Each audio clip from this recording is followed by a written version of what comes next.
السلام علیکم، میں ہوں راسم خان اور آپ دیکھ رہے ہیں سوال تو بنتا ہے۔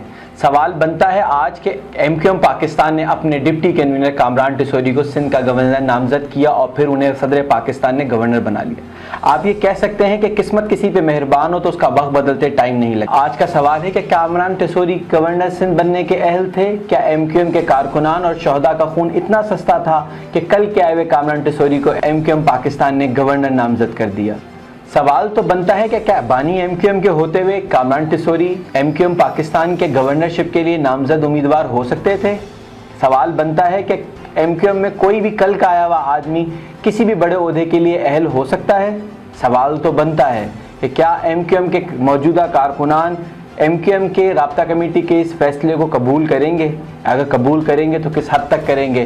کیا اس کا امپیکٹ ایم کیو ایم کی آنے والی سیاست پہ بھی پڑے گا؟ کامران ٹیسوری کراچی کے ایک تاجر گھرانے میں 5 مئی 1974 میں پیدا ہوئے۔ وہ خود بھی سونے کے تاجر اور تعمیرات کے کاروبار سے منسلک رہے ہیں۔ 12 سالہ اپنے سیاسی کیریئر میں ان کو کئی اختلافات کا سامنا رہا ہے۔ وہ مقتدر حلقوں سے مشرف دور میں ارباب رحیم کے بہت قریبی رہے، جس کی وجہ سے وہ سیاسی اختلاف کا شکار رہے۔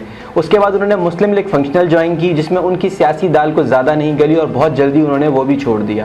پھر وہ ایم کیو ایم پاکستان میں کئی سال تک آنے کی کوشش کرتے رہے، پر ایم کیو ایم کے قائد ان کی راہ میں سب سے بڑی رکاوٹ تھے، کیونکہ ایم کیو ایم کے قائد اپنے نظریاتی کارکنوں کو پہلے ترجیح دیتے تھے۔ پر ان پہ قسمت کی دیوی ایک دفعہ 2017 میں مہربان ہوئی، جب ایم کیو ایم کے قائد پہ پابندی لگی اور Farooq Sattar M Q M کی قیادت سنبھالی۔ ایم کیو ایم کے قائد بننے کے بعد فاروق ستار نے کامران ٹیسوری کو پروونشل اسمبلی کا ٹکٹ بھی دیا، جو کہ وہ نہیں جیت سکے۔ اس کے بعد انہیں سینٹ کا ٹکٹ دیا گیا، جس پہ پارٹی میں شدید اختلافات ہو گئے اور اس کی وجہ سے ایم کیو ایم پاکستان سے فاروق ستار کو اپنا راستہ الگ کرنا پڑا۔ جب Farooq Sattar M Q M میں 2022 اگست اور ستمبر میں آنے اور جانے کی کوششوں میں گامزن تھے، اسی درمیان کامران ٹیسوری نے ایم کیو ایم کے اندر نہ تو دوبارہ شمولیت اختیار کی، بلکہ ڈپٹی کنوینر کی سیٹ پہ بھی جا بیٹھے۔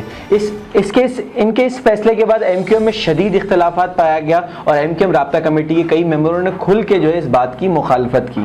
اس سے پہلے جب حکومت ووٹ آف کانفیڈنس سے چلی گئی تھی، اس کے بعد سندھ کے گورنر عمران اسماعیل صاحب نے وہ ریزائن کر دیا تھا۔ پر عمران اسماعیل کے بعد یہ گورنر کی سیٹ بالکل خالی تھی اور آغا سراج درانی جو کہ اسپیکر سندھ اسمبلی ہیں، وہ اس کو اس آفس کو ہولڈ کر رہے تھے۔